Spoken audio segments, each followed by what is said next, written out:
Good evening and welcome in. I'd like to try a little something different tonight on this video and use some narration over the video. And this trip is down to the Scottsboro Jackson County Heritage Center Museum, located here in Scottsboro. And the museum is located in an 18th century Southern colonial home, neoclassic home, I think you call that. And it's painted, it's a brick home. It is painted, the brick is painted red, and all the trim is painted white. And the yards and gardens around the home have been redone and look very nice. This home is located up on a hill overlooking the town square, and it was a Proctor home in Scottsboro. And here you see at the top of one of the front porch columns the decorative work at the top of those columns around the porch. This is the Brown, used to be the Brown Proctor home.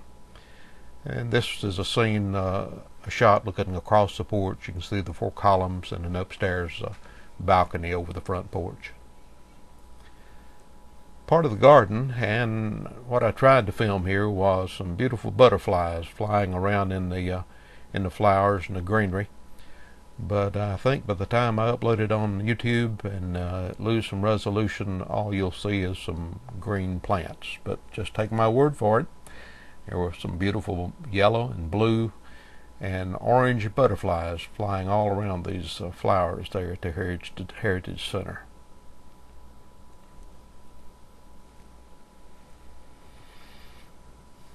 The Heritage Center and Museum is kept up by volunteers. It's open, I think, 6 days a week and by appointment. And if you'll look back at the sign at the front, I think it gives you those exact hours and maybe a phone number you can call if you'd like to visit the Heritage Center.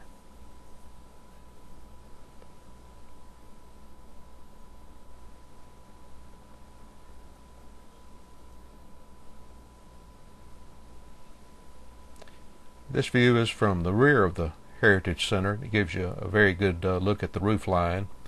It's a two-story building with a basement, and on the left there you see the entry to the old kitchen.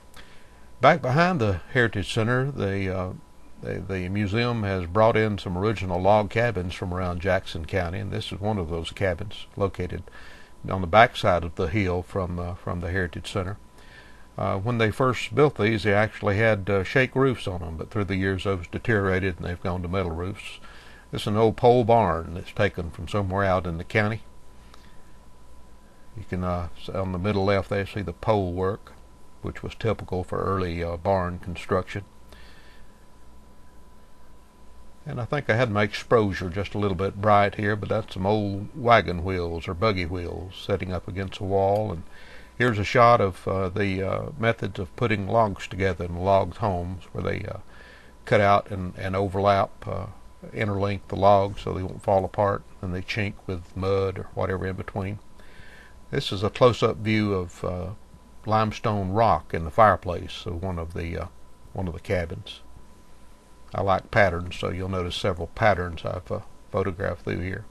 This is a brick walkway out from the cabin, and here again is some of my enjoyable patterns I like to see. And this shed on the back side of the blacksmith shop shows an old farm wagon back under the shed, and I think it's loaded down with firewood. And those poles you see there holding the shed up are cedar poles. Cedar tends to last longer than most things in the ground. Around here the cedar is used, and also locust posts are used in the ground, or were used by the pioneer fathers.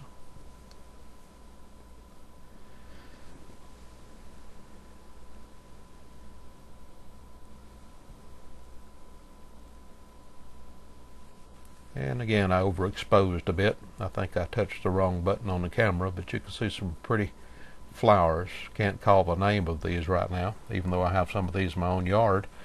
But they were kind of blowing around in the breeze and were mighty pretty on a bright sunny day here in Scottsboro. Some of the same flowers, I think a different color one, and a little bit out of focus there. I think I focused more on the tree in the background.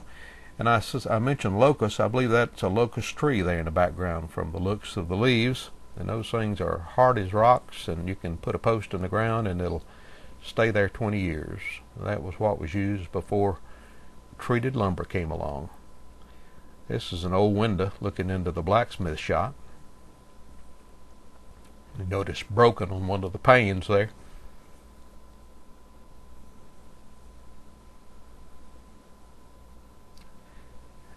And you never know when you need a picture of a good spider web in between the logs. This is on the back side of the cabin. It's over a well that's on the back porch. It's an old cedar bucket that's seen better days hanging there above the well. It'd be very hard to draw any water out of that bucket. This is my artsy shot here, looking over an old sawmill saw blade at I think it's a steam engine sitting there in the background. And these are old millstones from an old water-powered grist mill. You notice the patterns in the stones. There's two stones there, one at the back and one laying down on the rocks there at the front. And here's patterns again, more of the poles, but sure it's a pretty pattern with the greenery in front of it.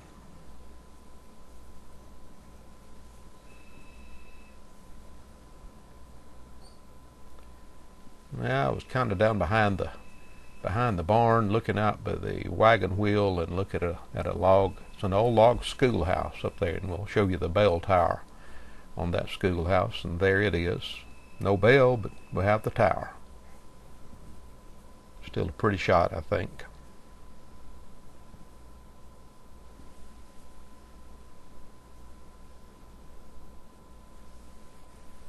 I touched my exposure button there again.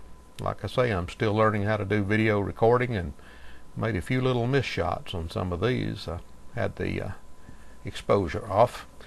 And that's on the back side of the brown Proctor house, looking across the garden up at the left-hand corner of the back side. You saw the right-hand corner there a little earlier.